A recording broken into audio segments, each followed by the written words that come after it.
കോൺഗ്രസ് നേതാവും മുൻ എം.എൽ.എയുമായ അനിൽ അക്കര ആടാട്ട് പഞ്ചായത്ത് 15-ാം വാർഡിലേക്ക് മത്സരിക്കും എന്നുള്ളത് കേവലം ഒരു കൗതുക വാർത്തയല്ല.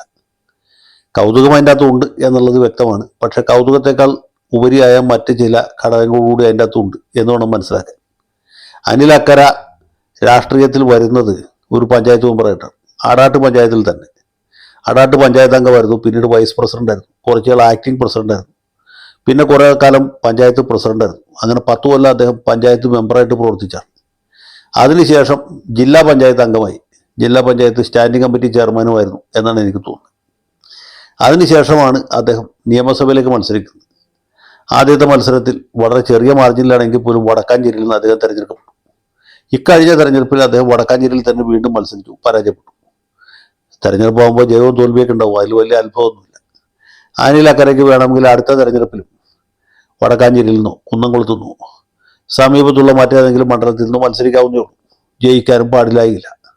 അപ്പോൾ എന്തുകൊണ്ട് ഇദ്ദേഹത്തെ പോലെ മുതിർന്ന ഒരാൾ, അല്ലെങ്കിൽ നേരത്തെ നിയമസഭാംഗമായിരുന്ന ആൾ വീണ്ടും പഞ്ചായത്തിലേക്ക് മത്സരിക്കുന്നു എന്നൊരു ചോദ്യം ന്യായമായിട്ടും ആർക്കും ചോദിക്കാവുന്നതാണ്. അപ്പോൾ ഇതിൻ്റെ അർത്ഥം പഞ്ചായത്ത് മെമ്പറാകുക എന്നുള്ളൊരു ചെറിയ പദവിയാണ്.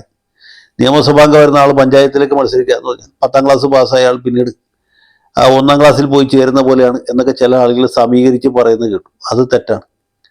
പഞ്ചായത്ത് വെറുതെ മെമ്പറായിരിക്കാൻ വെച്ചാൽ ശരിയാണ്, അതിൻ്റെ ഒരു ഗമയില്ല. പഞ്ചായത്ത് പ്രസിഡന്റ് ആകുക എന്ന് വെച്ചാൽ ചെറിയ കാര്യമല്ല. ഈ ഭരണഘടനാ ഭേദഗതിക്ക് ശേഷം, പഞ്ചായത്ത് രാജ് ആക്ട് നിയമമായി വന്നതിന് ശേഷം പഞ്ചായത്ത് പ്രസിഡന്റുമാരുടെ അധികാരം എന്ന് പറയുന്നത് വളരെ അധികമാണ്. അത് ഒരു നിയമസഭാംഗത്തിന് സങ്കല്പിക്കാൻ പറ്റാത്ത രീതിയിലുള്ള അധികാരങ്ങൾ ഒരു പഞ്ചായത്ത് പ്രസിഡന്റിനുണ്ട്. പലർക്കും അറിയാത്ത കാര്യമാണ്. എം.എൽ.എ ആവാന്ന് വെച്ചാൽ വലിയ കാര്യമായിട്ട് കരുതും. എം.എൽ.എ ആണെന്ന് വെച്ചാൽ സംഗതി ഗ്ലാമറാണ്. എം.എൽ.എ എന്ന് പറഞ്ഞ് നടക്കാം. എം.എൽ.എയുടെ ബോർഡ് വെച്ച് കാറിൽ യാത്ര ചെയ്യാം, നിയമസഭയിൽ പോകാം, ചോദ്യങ്ങൾ ചോദിക്കാം, അതൊക്കെ ശരിയാണ്. പക്ഷെ അതിനപ്പുറത്ത് പഞ്ചായത്ത് പ്രസിഡന്റിന് ഭരണാധികാരമുണ്ട്, എക്സിക്യൂട്ടീവ് പവറുണ്ട്. മുനിസിപ്പൽ ചെയർമാൻ അതുണ്ട്, കോർപ്പറേഷൻ മേയർക്ക് അതുണ്ട്. പക്ഷെ പല ആളുകൾക്കും അവർ വഹിക്കുന്ന പദവിയുടെ ശരിക്കുള്ള ഗൗരവമോ അവർക്ക് ഉള്ള അധികാരത്തിൻ്റെ ശരിയായ വ്യാപ്തിയോ അറിയില്ല. അതുകൊണ്ടാണ് പല പഞ്ചായത്ത് പ്രസിഡന്റുമാരും അവർ പ്രസിഡന്റായതിനു ശേഷം തപ്പിത്തടച്ച് പോകുന്നത്.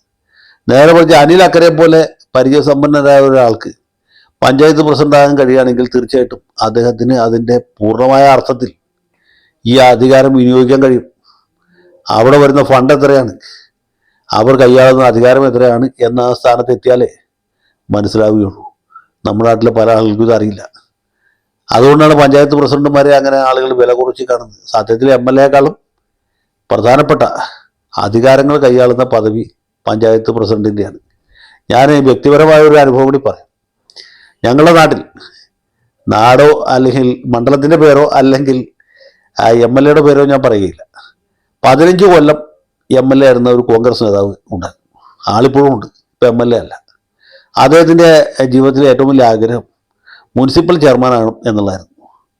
അപ്പോൾ ഇതൊക്കെ പറയുന്നവർ തമാശയായിട്ടും കൗതുകമായിട്ടും പുള്ളിയെ പരിഹസിക്കാൻ വേണ്ടിയിട്ടുമൊക്കെ പറയുന്നത് ഞാൻ കേട്ടിട്ടുണ്ട്. പക്ഷെ സത്യത്തിൽ അദ്ദേഹത്തിന് 15 കൊല്ലം എം.എൽ.എ ആയിട്ട് പ്രവർത്തിച്ചപ്പോഴാണ് മുനിസിപ്പൽ ചെയർമാൻ്റെ അധികാരം എന്താണെന്ന് മനസ്സിലായത്. കാരണം ആ സമയത്ത് ഈ സ്ഥലത്ത് ചെറുപ്പക്കാരനായ നിയമബിരുദധാരിയായ ഒരാൾ ഇദ്ദേഹത്തിൻ്റെ പാർട്ടിയുടെ തന്നെ പ്രതിനിധിയായിട്ട് മുനിസിപ്പൽ ചെയർമാനായി. അപ്പോൾ ആ ചെറുപ്പക്കാരൻ ഇങ്ങനെ അധികാരം കൈയാളുകയും മുനിസിപ്പൽ ചെയർമാൻ്റെ കൊടിവെച്ച കാറിൽ യാത്ര ചെയ്യുകയും മുനിസിപ്പൽ ചെയർമാൻ എന്ന രീതിയിൽ ആ പദവി കൈയാളുകയും ചെയ്യുന്ന കണ്ടപ്പോഴാണ് ഇദ്ദേഹത്തിന് മനസ്സിലായത് പുള്ളിയുടെ ജീവിതം വ്യർത്ഥമായി. 15 കൊല്ലം എം.എൽ.എ ആയിരുന്ന സമയത്ത് വെറും 5 കൊല്ലം അല്ലെങ്കിൽ 3 കൊല്ലമെങ്കിലും ഒരു മുനിസിപ്പൽ ചെയർമാനായിരുന്നെങ്കിൽ എന്തൊക്കെ ചെയ്യാമായിരുന്നു എന്ന് മനസ്സിലായി. അപ്പോൾ ഈ മുനിസിപ്പൽ ചെയർമാൻ്റെയോ പഞ്ചായത്ത് പ്രസിഡന്റിൻ്റെയോ കോർപ്പറേഷൻ മേയറുടെയൊക്കെ അധികാരം അപരിമിതമാണ്. അത് പലർക്കും അറിയാത്തതുകൊണ്ടാണ്. ഈ ആര്യ രാജേന്ദ്രനെ പോലുള്ള ആളുകൾ മേയറായിട്ട് ഒരു കാര്യമില്ല. അല്ലെങ്കിൽ നമ്മുടെ കോഴിക്കോട് മേയറായിരുന്ന ബീന ഫിലിപ്പ് അവരെ പോലെ ആയിരുന്നിട്ട് കാര്യമില്ല. കാരണം അവർക്ക് ഇരുന്നിട്ട് അധികാരം എടുത്ത് പെരുമാറാൻ പറ്റുകയില്ല. പാർട്ടിയുടെ വേതാളങ്ങൾ ഇടത്തും വലതുമൊക്കെ നിൽക്കുന്നു. അവരായിരിക്കും ഇവരെ കൊണ്ട് കാര്യങ്ങൾ ചെയ്യിക്കുന്നത്.